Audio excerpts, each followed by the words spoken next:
And of course, we can only sustain that if we've got a strong economy. And what Angela's party wants to do, what Jeremy Corbyn would do, and we've got to first look at the coalition of chaos. Okay, hang on. Before we get into all the big attack on Labour, I really want you, there are important questions that our listeners want to know about your education policy and about the amount of money going in. And the fact is, because there's going to be a rise in the number of pupils, you can't guarantee a real terms increase per pupil, can you? Let's talk about what really matters to listeners on this programme, and that's standards.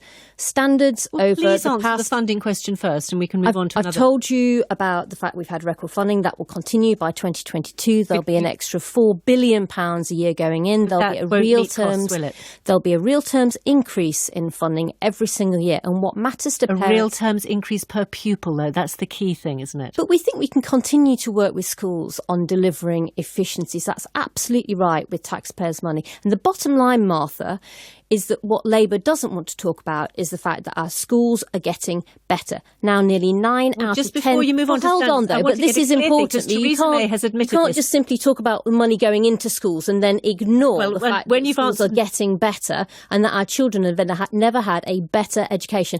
And similarly... Clearly important, but if you just finally give me the answer to the question, which is you can't guarantee a real terms increase per pupil, can you? We've got an unprecedented amount of investment going into creating school places in our country, and we want to see more good school places, particularly in those communities where they still don't have access to one, and it's absolutely vital. But all of this can only be sustained by having a strong economy, which needs a good deal of Brexit. And what Angela's party would do is wind the clock back and take money out of the very organisations that have been helping to create 2.8 million. Another point on your policy, if you don't mind, which is the whole idea of you're switching from free lunches for infants to breakfast.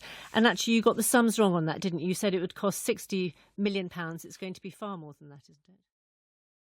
And one last question. We heard the Prime Minister this lunchtime making a major speech on Brexit, but afterwards the Institute of Directors said that there wasn't nearly enough detail for business in this. There hasn't been enough clarity in the election campaign. How do you answer that? Well, I think the clarity that business does have from this campaign is that if Jeremy Corbyn walks into number 10... But I was asking about Theresa May's policy on Brexit. If he walks into number 10 on the 9th of June... companies around our country, including small and medium-sized companies, the backbone of our economy, will face sweeping tax rises.